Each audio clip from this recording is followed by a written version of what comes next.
जय हिंद दोस्तों। और आप सभी का वेलकम है हमारे प्रीतम आर्ट्स अकेडमी में। और जैसा कि आपको पता है कि हमारा इकोनॉमिक्स का क्लास 10 का जो लेक्चर चल रहा है वो लगातार चल रहा है। वो चैप्टर क्या है, विकास पे हम लोगों ने बात करना है। तो जितने लोग हमारे चैनल पे नए हैं, अगर अभी तक आपने चैनल को सब्सक्राइब नहीं किया है तो सब्सक्राइब बटन को टच कर दे और जो बेल का आइकन आता है उसको भी टच कर दे, ताकि जितने भी वीडियो मैं डालूं उसका नोटिफिकेशन आप तक पहुंच सके और आप स्टडी कर सको। तो जैसा कि अगर टॉपिक पे मैं बात करूं तो अभी तक हम लोगों ने 5 क्वेश्चन कर लिया था और कुछ क्वेश्चंस करना है। एक्चुअली ये जितने भी क्वेश्चन आप देख रहे हो सारे क्वेश्चन आपके आपके बुक पे जितने भी क्वेश्चंस बन सकते हैं आपके बुक से, मैंने सारे को उठा के यहाँ पे बनाया हुआ है। ठीक है, तो आप जो पहला क्वेश्चन आप देख रहे हो तो वो पहला क्वेश्चन क्या है कि विकास की धारणीयता। क्वेश्चन आप देख रहे हो क्या है कि विकास की धारणीयता से आप क्या समझते हैं और इसको किसके उदाहरण के साथ रिप्रेजेंट करने के लिए बोल रहा है। को जल के साथ, जल के उदाहरण के साथ आपको ये प्रेजेंट करने के लिए बोल रहा है। तो क्वेश्चन क्या है कि विकास की धारणीयता क्या है, यानी कि विकास की धारणीयता यानी कि विकास क्या होता है। सिंपल सा फंडा है कि विकास को विकास करने के लिए हम क्या क्या कर सकते हैं, किन किन रिसोर्सेस का, किन किन संसाधनों का हम उपयोग कर सकते हैं, उसके बारे में क्वेश्चन बोल रहा है कि विकास की जो धारणीयता है से आप क्या समझते हैं, यानी कि विकास कैसे किया जा सकता है। और साथ में इसको जो रिप्रेजेंट करने की बात में बोलूं या कि विकास को कैसे स्पष्ट करे कि वाकई में मैं ये काम कर रहा हूं तो मेरे को विकास हो रहा है, ये मुझे कैसे पता चले। यही क्वेश्चन बोल रहा है कि उसको दिखाने के लिए आप जल का उदाहरण लेके उसको क्या करना है, स्पष्टीकरण या उसको रिप्रेजेंट करना है। यहां तक आपको बात क्लियर है। तो बोलने का मतलब एक सिंपल सा फंडा है कि मान लो कि मैं अगर पढ़ रहा हूं, अगर मैं इकोनॉमिक्स की बुक पढ़ रहा हूं, तो अगर मैं पहला पेज पढ़ूंगा फिर सेकंड पेज पढ़ूंगा, कि मान लो ये हमारी बुक है, ठीक है। अब मैं ये पढ़ना स्टार्ट करता हूं, जैसे कि मैंने एक पेज पढ़ी, दो पेज पढ़ी, तो पढ़ते पढ़ते लास्ट टाइम क्या होगा, ये खत्म होगा, ये खत्म होगी ना। तो जब ये पेज खत्म हो जाएगी यानी कि मेरे को पता चलेगा कि मैंने ये यूज किया है, ये खत्म हुई। तो उसी तरह अगर आप विकास कर रहे हो तो आपको कैसे पता चलेगा कि आप विकास कर रहे हो, तो उन मापदंडों को कैसे पता करें, इसके बारे में ये क्वेश्चन आपको दिया हुआ है। तो क्वेश्चन पे आंसर पे देखते हैं। तो आप देखोगे, अगर मैं जल के पॉइंट ऑफ व्यू पे देखेंगे तो देखो जल जल जो है, जो जल आप देख रहे हो वो क्या है, ये देश या विश्व का विकास का एक हिस्सा होता है और ये विकास करवाता है। क्योंकि समझो समझो जिस देश, देखो इंपॉर्टेंट पार्ट है, इंपॉर्टेंट संसाधन है हमारे लिए जल। अगर दुनिया में जल नहीं हो तो पॉसिबिलिटी क्या होगा कि हमको जल भी कहीं ना कहीं बाहर से खरीदना पड़ेगा, है ना। अगर हम बाहर से जल खरीदे तो मेरे पास प्रॉब्लम क्या होगा कि बहुत ज्यादा पैसा जो होगा मेरे को पानी में खर्चा करना पड़ेगा। अब जब हम लोग पानी में बहुत ज्यादा पैसा खर्चा करेंगे तो जो रिसोर्सेस हम लोग किसी अन्य चीज में लगा सकते थे और अपना विकास कर सकते थे, वो हम विकास नहीं कर पाएंगे। बात क्लियर है। लेकिन अगर हमारे देश में जल है, हम लोग बहुत सारा काम कर सकते हैं। आप देख लो कि बड़े बड़े जो इंडस्ट्रियली आप चीज देखते हो, बहुत सारे जो उद्योग आप देखते हो तो वो सारे जल पे होते हैं। आप मान लो कि आपको कंस्ट्रक्शन का काम करना है, आपको बिल्डिंग बनानी है, तो आप मेरे को बताओ बिल्डिंग जो बनाओगे वो बिल्डिंग, क्या वो तेल डाल के वो बिल्डिंग खड़ा करोगे क्या?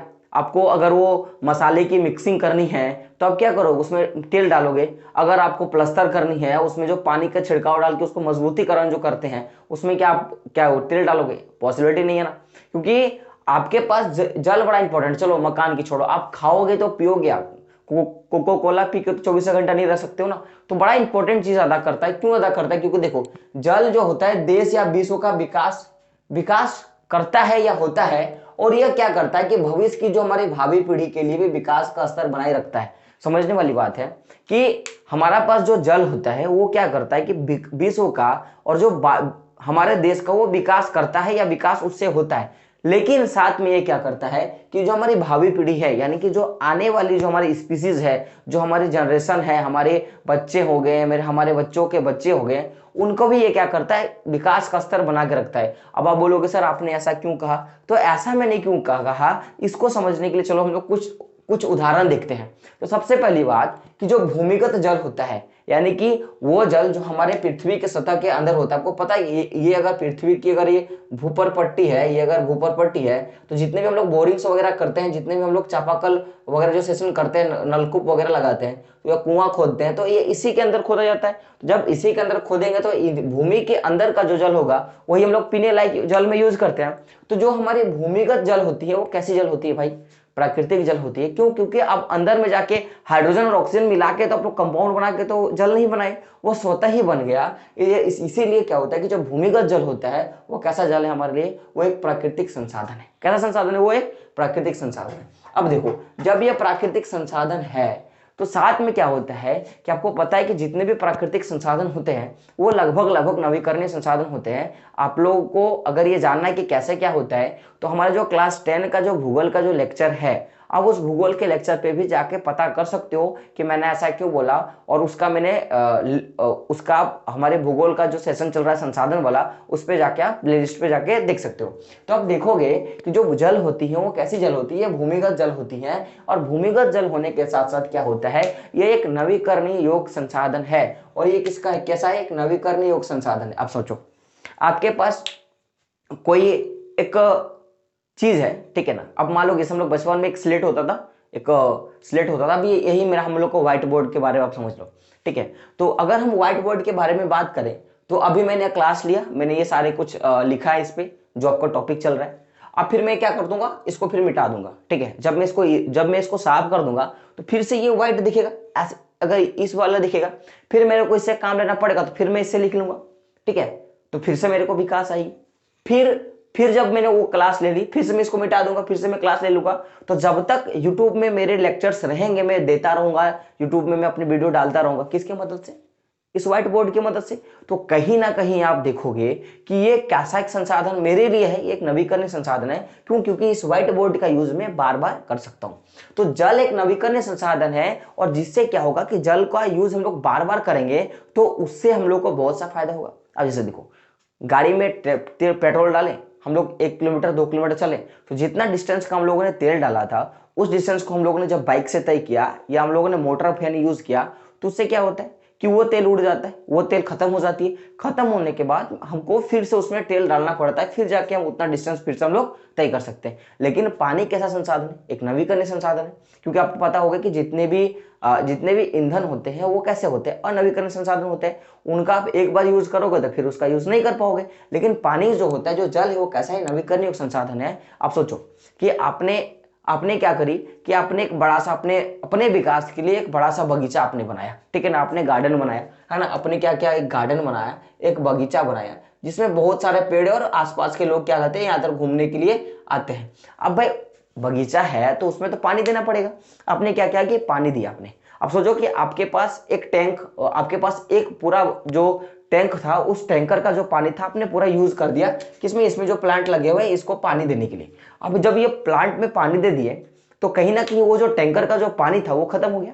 अब सोचो कि अगर ऐसा होता कि सब लोग अगर पानी देते तो टैंकर का पानी खत्म हो जाता और आपको फिर से पानी नहीं मिलता, तो कहीं ना कहीं आपके पास प्रॉब्लम होता कि सर अगले बार जब मेरे को संसाधन यूज करना रहेगा या मेरे को जब प्लांट में जब पानी देना रहेगा तो मैं इसका यूज कैसे करूं? बड़ा क्वेश्चन था आपके पास। लेकिन पानी क्या है? एक नवीकरणीय संसाधन है। इसलिए आप क्या कर सकते हो? फिर से उसमें जाके पानी का गार्डनिंग कर सकते हो। जब आप फिर से गार्डनिंग कर दोगे तो आपके पेड़ पौधे फिर से निखर जाएंगे, वो विकसित हो जाएंगे, अच्छे दिखेंगे। तो आसपास के लोगों का भीड़ और भी आपके पास बढ़ता जाएगा, जिससे आपको पैसा बनता जाएगा। क्यों? क्योंकि जो लोग गार्डनिंग करते हैं, जो लोग बगीचा लगाते हैं, जो लोग पार्क बनाते हैं, उनसे क्या, जो घूमने के लिए आता है उनसे पैसा बनता है। तो अगर आप पार्किंग में देखोगे तो पानी का बड़ा ज्यादा यूज होता है। और पानी क्या होता है कि प्लांटों से वाइब्रेशन की क्रिया के अंतर्गत, वाष्पन क्रिया के अंतर्गत क्या होता है, वो आसमान में चले जाते हैं और फिर वो कहीं ना कहीं बादल के थ्रू से कहीं ना कहीं वो भूमिगत हो जाते हैं। जिससे क्या होता है कि पानी हमको रिसोर्सेस बार बार मिलता रहता है। इसलिए हम लोग बोल सकते हैं कि जल क्या है? एक नवीकरणीय योग्य संसाधन है।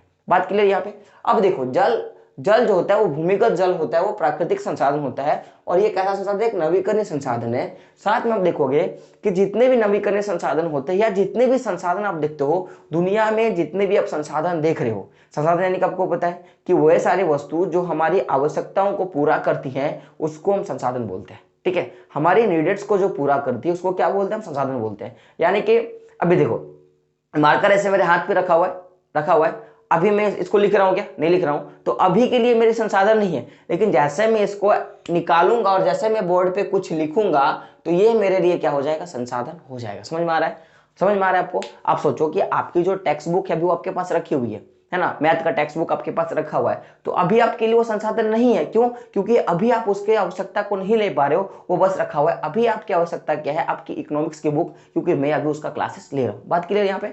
तो वे सारी वस्तु जो आपकी आवश्यकताओं को पूरा करते हैं उनको क्या बोलते हैं? संसाधन बोलते हैं। साथ में वो पर्यावरण में हर जगह उपलब्ध होना चाहिए, उसको बनाने का प्रोसेस भी हमको आना चाहिए, और साथ में उसको खरीद भी सकते हो और दुनिया मानेगी भी। अगर इतना ज्यादा कुछ प्रोसेस किसी पे लागू होता है तो उसको क्या बोलेंगे? वो संसाधन है। तो जल की मैं बात करूं तो जल में वो सारा कुछ लगता है, इसको हम लोग खरीद सकते हैं, इसको मानते भी हैं, इसको बना सकते हैं, इसको हर जगह मिल सकता है। तो जल क्या एक संसाधन है, और साथ में क्या संसाधन? नवीकरणीय संसाधन है, क्योंकि इसका यूज होता है बार बार कर सकते हैं। अब जब हम इसका यूजेस बार बार कर रहे हैं तो आप देखोगे कि अगर उपयोग हम सही ढंग से करेंगे, अगर इसका उपयोग हम सही ढंग से करेंगे तो आप देखोगे, अगर इसका उपयोग सही प्रकार से करें तो क्या होगा? जो हमारी भावी पीढ़ी है वो भी इनका उपयोग कर पाएंगे। आप सोचो कि आपने सुना होगा कि स्कूलों में बहुत सा कार्यक्रम चला है पानी बचाने के लिए।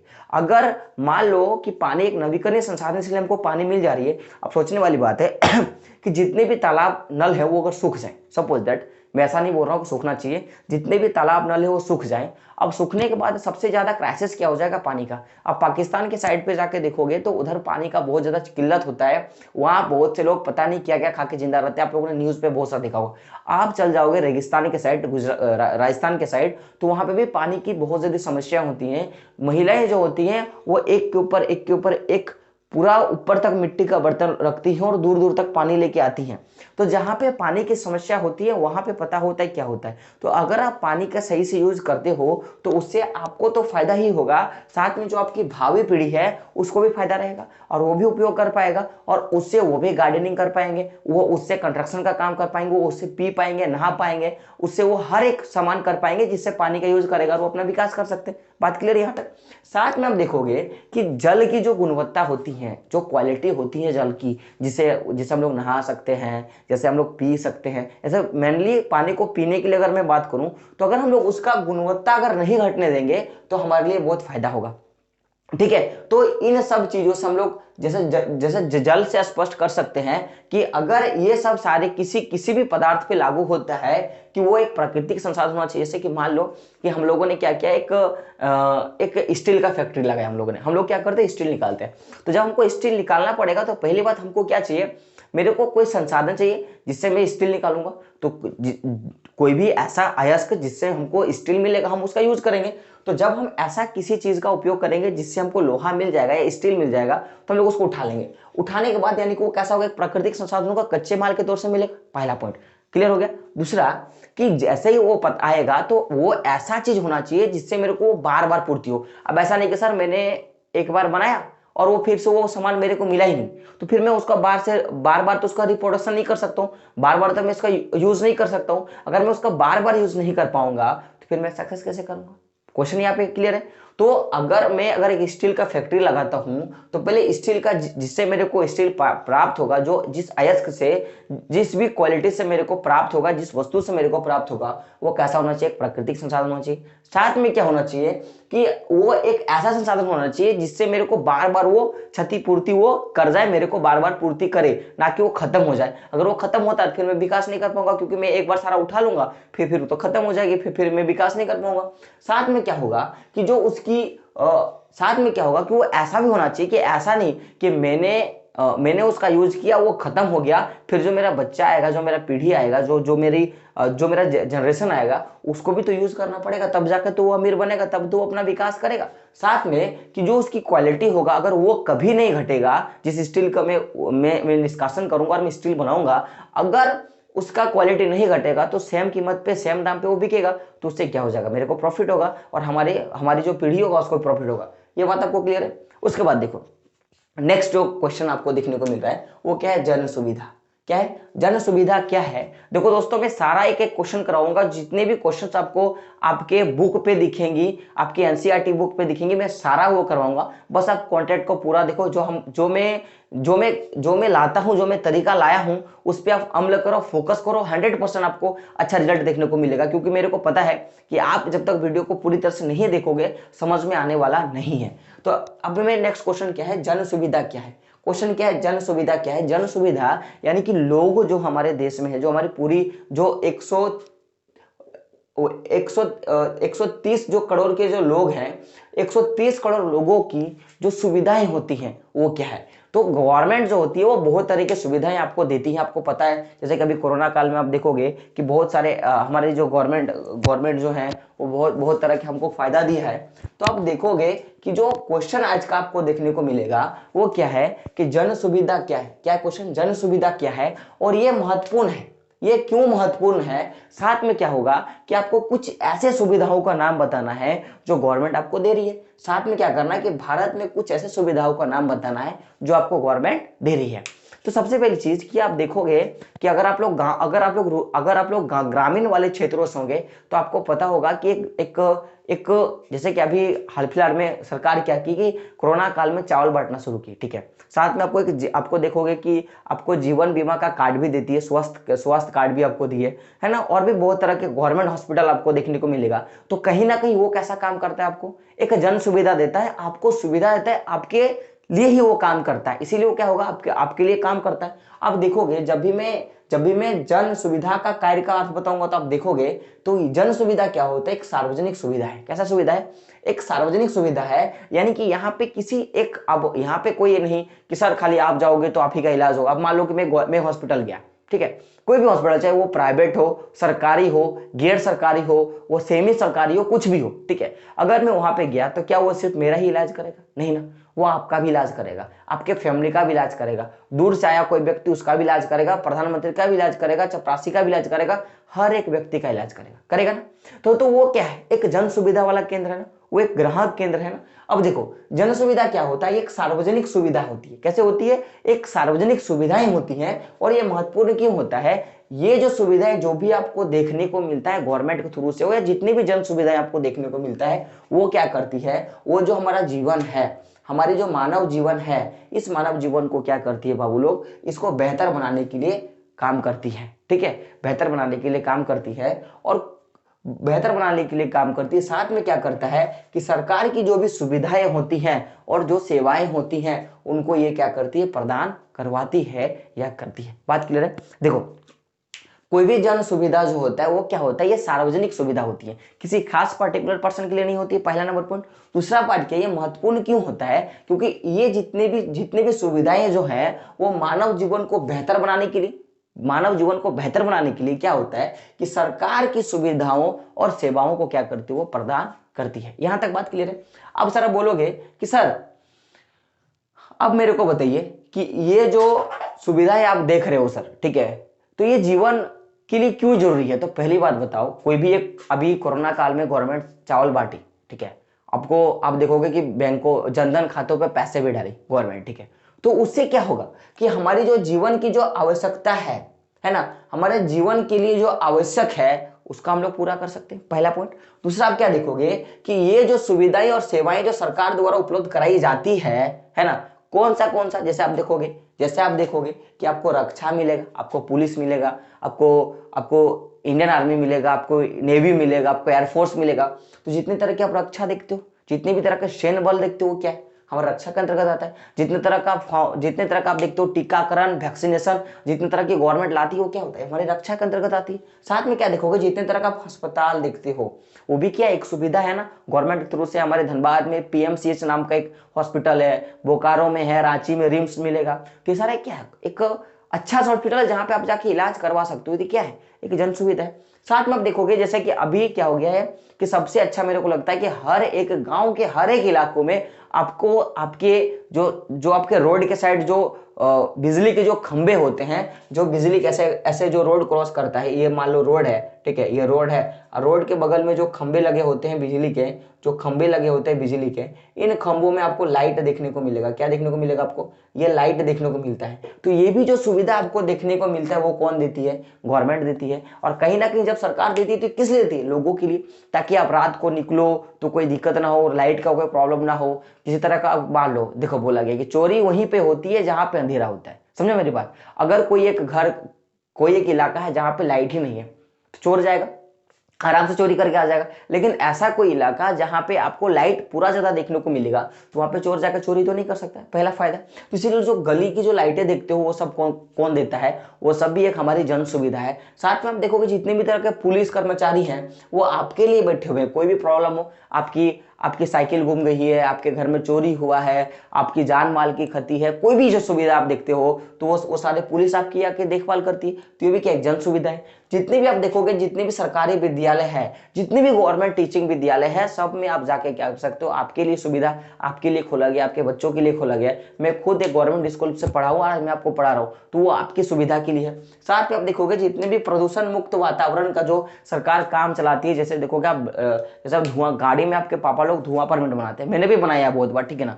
तो जो धुआं परमिट होता है वो कैसे, जो आपका पर्यावरण होता है उसको प्रदूषण मुक्त करने के लिए बनाया जाता है, तो वो भी एक जन सुविधा आपको देखने को मिलेगा। साथ में जितना भी आप परिवहन देखोगे, जैसे कि रेल हो गया, है ना, मेट्रो हो गया, वो सारे आपको क्या देखने को मिलेगा, एक सरकारी सुविधा आपको देखने को मिलेगा। और साथ में आप देखोगे कि जितने भी बीमारी होते हैं, जितने भी बड़े बड़े बीमारी होते हैं, तो उन बीमारियों से बचने के लिए गवर्नमेंट क्या करती है, गवर्नमेंट क्या करती है, बचने के लिए कुछ ना कुछ जन सुविधाएं आपको देती है। तो ये बात आपको क्लियर है, ठीक है कि जन सुविधा क्या है। अब जो ये वाला क्वेश्चन हो गया हमारा और ये वाला क्वेश्चन हो गया, अब मेनली ये क्वेश्चन आपका बचा हुआ है कि क्वेश्चन क्या है कि तब से सर आप विकास विकास बोल रहे हो, सर आप बताओ विकास क्या है। मैं किसी लड़के का नाम का मैं बात नहीं कर रहा हूं, तो विकास क्या है सर, सबसे बड़ा क्वेश्चन कि सर आप तब से बोल रहे हो विकास विकास विकास, सर विकास क्या है। तो समझो मेरे दोस्तों, जो विकास होता है और विकास क्या है और विकास के पहलू, है ना, यानी कि विकास अगर हम कर रहे हैं तो हमको कैसे पता चलेगा कि हम विकास कर रहे हैं। जैसे हम लोग बोले ना कि सर अगर विकास करने के लिए कुछ अगर वस्तुओं का यूज कर रहे हैं विकास की धारणीयता में,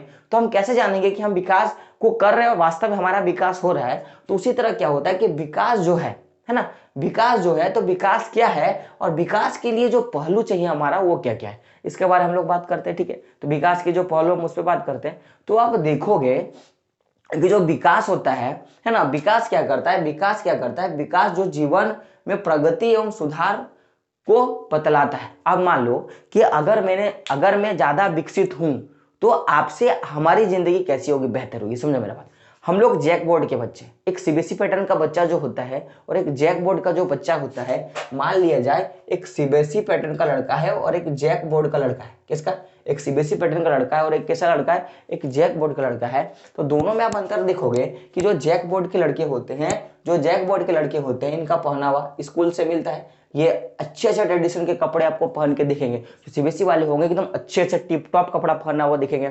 आप देखोगे वो स्कूल जो जाएंगे वो एक गाड़ी में जाएंगे, हम लोग पैदल मार देते हैं, हम लोग बचपन में बस्ता टांगे और यहाँ पे बस्ता रखे और दौड़ देते थे। उन लोग का हर एक तरीका आपको अच्छा देखने को मिलेगा। क्यों, क्योंकि उनके मम्मी पापा के पास पैसे होते थे, उनकी जो विकास है वो हम लोग से ज्यादा की है, तो उनका रहन सहन भी अच्छा होगा। हम लोगों ने नेक्स्ट पे पढ़ा था कि विकास जब होता है तो उसके साथ क्या क्या इंपॉर्टेंट होता है, हम लोगों ने उस पर भी बात करी थी।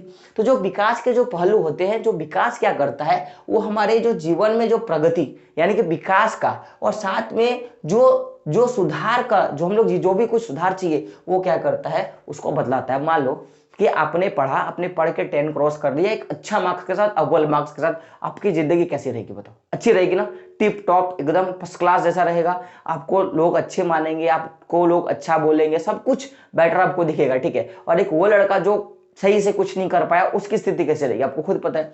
तो बोलने का मतलब है कि जब भी कोई विकास करता है तो कैसे पता चलेगा कि वो विकास कर रहा है, फला लड़का जो है वो विकास कर रहा है या फला आदमी विकास कर रहा है। तो हम क्या देखेंगे कि जब भी वो विकास करेगा तो उसकी जो जिंदगी होगा वो बदल जाएगी। कैसे बदलेगी कि वो पहले अच्छा शर्ट पहनता था वो खराब पहनेगा नहीं, पहले वो खराब पहनता था वो अच्छा, पहले वो साइकिल से जाता था फिर वो मोटरसाइकिल से जाएगा, फिर मोटरसाइकिल से वो 4 चक्का में जाएगा, फिर 4 चक्का से वो क्या करेगा, कहाँ जाएगा, एरोप्लेन से जाएगा। तो एक स्टेप बाय स्टेप हम लोग देखेंगे उसकी जिंदगी में क्या बदलाव हो रही है। साथ में आप देखोगे कि जो विकास करने का जो पहलू होता है वो अलग अलग होता है, क्योंकि हम लोगों ने देखा था कि विकास का लक्ष्य जो होता है वो कैसा होता है, भिन्न भिन्न होता है। तो विकास करने का जो पहलू आप देखोगे वो भिन्न भिन्न होता है। कैसा होता है देखो, अलग लोग क्या करते हैं, वो अलग अलग जो लोग होते हैं उनका जो विकास करने का जो लक्ष्य होता है वो कैसा होता है, भिन्न भिन्न होता है। सबका विकास करने का तरीका अलग अलग होता है। कोई बोलता है कि मैं गवर्नमेंट जॉब करके अपना विकास करूंगा, कोई बोलता है कि मैं आईटीआई करके मैं अपना विकास करूंगा, कोई बोलता है मैं लघु उद्योग लगा कर विकास करूंगा, कोई बोलता है कि मैं इस लाइन पे विकास करूंगा, मैं इस लाइन पे विकास करूंगा, मैं ये करूंगा, मैं वो करूंगा। तो सबका जो विकास करने का जो पहलू होता है वो कैसा होता है दोस्तों, अलग अलग होता है। तो पहले हम लोग देखेंगे कि जब मैं विकास कर रहा हूं तो वो कैसा है। अब मान लो कि मैं स्टडी कर रहा हूँ, ठीक है, या मैं पढ़ा रहा हूँ, तो सबका तरीका अलग अलग है ना। आप पढ़ रहे हो, आप अपना विकास कर रहे हो पढ़ के, और मैं अपना विकास कैसे करा रहा हूँ पढ़ा के, तो तरीका अलग अलग आपको देखने को मिला। साथ में क्या देखने को मिलेगा कि जब भी आप विकास करोगे तो एक के लिए विकास होता है, परंतु दूसरे के लिए क्या हो जाएगा, विनाश आपको देखने को मिलेगा। हम लोगों ने देखा था कि अगर मान लो कि हम लोग किसी एरिया पे डैम बना रहे हैं, मान लो ऐसे नदी है, इधर से ऐसे करके प्रोजेक्ट आया, नदी आया हुआ है, यहाँ पे अगर हम लोग डैम बनाते हैं, तो अगर हम लोग यहाँ पे डैम बनाएंगे तो जो किसान लोग होंगे उनको बहुत प्रॉब्लम होगा, इसके जो आसपास के घर वाले जो लोग होंगे उनको भी बहुत प्रॉब्लम होगा, क्योंकि इनको हटना पड़ेगा। तो उसको तो फायदा हो गया, जिसने ये सरकार को तो फायदा हो गया क्योंकि उन्होंने यहाँ पे डैम बनाया, लेकिन जो किसान लोग हैं उनको यहाँ से हटना पड़ा, तो उनके लिए बहुत बड़ा प्रॉब्लम का सामना करना पड़ा।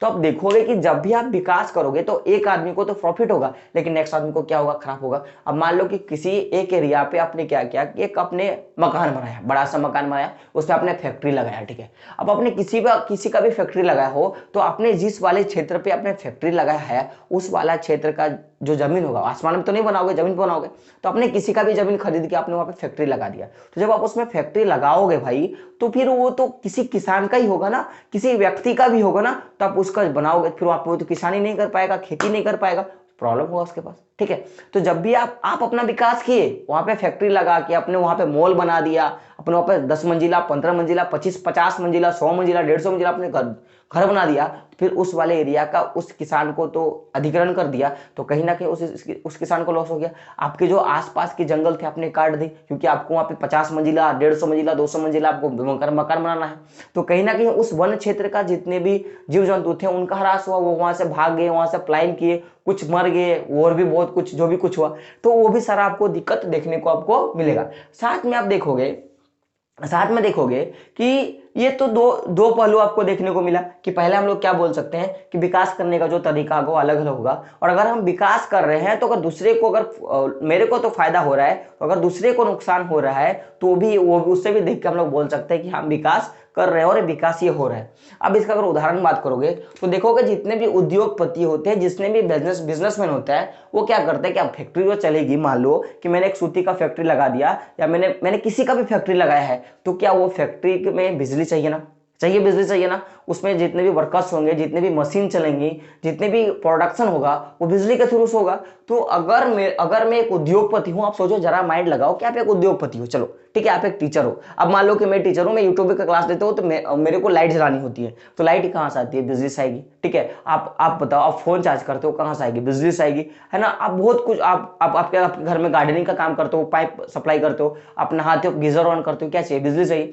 तो देखोगे कि जितने भी उद्योगपति होते हैं उसको क्या चाहिए, उनको अधिक बिजली पाना होता है, ठीक है, उनको अधिक बिजली चाहिए। तब अधिक बिजली कहां से प्राप्त होगा, हम लोग पता है कि हम लोग के इंडिया में जो बिजली ज्यादा उत्पन्न होता है, या झारखंड में वो ज्यादा बिजली होता है जल बिजली। कैसा होता है, जल बिजली बोल सकते हैं या जल विद्युत बोल सकते हैं। यहाँ झारखंड में एक है माइथन डैम, आप लोग याद आओगे घूमने के लिए, तो माइथन डैम में भी क्या होता है, बिजली उत्पादन आपको देखने को मिलेगा। तो जो जल विद्युत होता है, यानी कि देखो क्या होता है कि कोई भी एक एरिया है, मान लो कि ये इसमें हम लोगों ने डैम बना दिया, और यहाँ से करके क्या गिरेगा, पानी जब नीचे गिरेगी तो यहीं पे क्या होता है, टरबाइन लगा दिया जाता है। अगर टरबाइन यहाँ पे घूमेगी, जैसे टरबाइन वो घूमना स्टार्ट करी, तो फिर क्या, टरबाइन के सारे जो तार होते हैं वो बैटरी में जोड़ दिए जाते हैं, और उससे फिर बिजली उत्पन्न किया जाता है। तो जब अगर मेरे को बिजली चाहिए तो टरबाइन को ज्यादा घुमाना पड़ेगा, वो जो चक्की है उसको ज्यादा घुमाना पड़ेगा। अगर वो ज्यादा उसको चक्की को मेरे को घुमाना है तो मेरे को ज्यादा पानी चाहिए, मेरे को और पानी चाहिए। साथ में अगर एक जगह है तो और 4-5 जगह मेरे को डैम बनाना पड़ेगा, बहुत जगह मेरे को डैम बनाना पड़ेगा। तो ज्यादा अगर मेरे को डैम बनाना है, ठीक है, तो ज्यादा मेरे को जब डैम बनाना होगा तो मेरे को ज्यादा जमीन चाहिए। तो क्या बोलता है कि जो उद्योगपति होते हैं, जब उनको अधिक बिजली पाने के लिए क्या करते हैं, वो बांध बनाना चाहते हैं। क्या बनाना चाहते हैं, जो डैम होता है वो बनाना चाहते हैं। जब वो डैम बनाना चाहते हैं, लेकिन जब भी वो डैम बनाएंगे तो इससे जो किसानों के जो मकान होंगे, या किसान के जो खेत होंगे, है ना, किसान के जो मकान होंगे या किसान के जो खेत होंगे, वो क्या हो जाएगा, वो जलमग्न हो जाएगा। यानी कि यहाँ अगर इस वाले एरिया पे किसान का खेत है तो क्या हो जाएगा, डूब जाएगा। अगर इस वाले एरिया पे किसान का घर है तो वो भी डूब जाएगा, और इन्हीं से क्या हो जाएगा, वो जलमग्न हो जाएगा। तो इन्हीं बातों से आप देख सकते हो कि उद्योगपति को बिजली तो मिल गया, लेकिन किसान का क्या होगा, यहाँ पे लॉस हो गया। ठीक है, तो आई होप आपको समझ में आ गया होगा कि विकास की धारणीयता क्या है, जन सुविधा क्या है और विकास क्या होता है। इन सारे पहलुओं पे हम लोगों ने बात किया। तो आई होप आपको वीडियो अच्छा लगा होगा। मैं फिर से बोलूंगा कि अगर आप चैनल पे नए हो तो सब्सक्राइब जरूर कर देना और जो बेल का आइकॉन आता है उसको भी टच कर देना, ताकि हम जितने भी वीडियो डालो उसका नोटिफिकेशन आप तक जरूर पहुंच सके। और अगर वीडियो अच्छा लगे दोस्तों तो एक लाइक जरूर करना। मिलते हैं अगले वीडियो में, तब तक के लिए जय हिंद, जय भारत।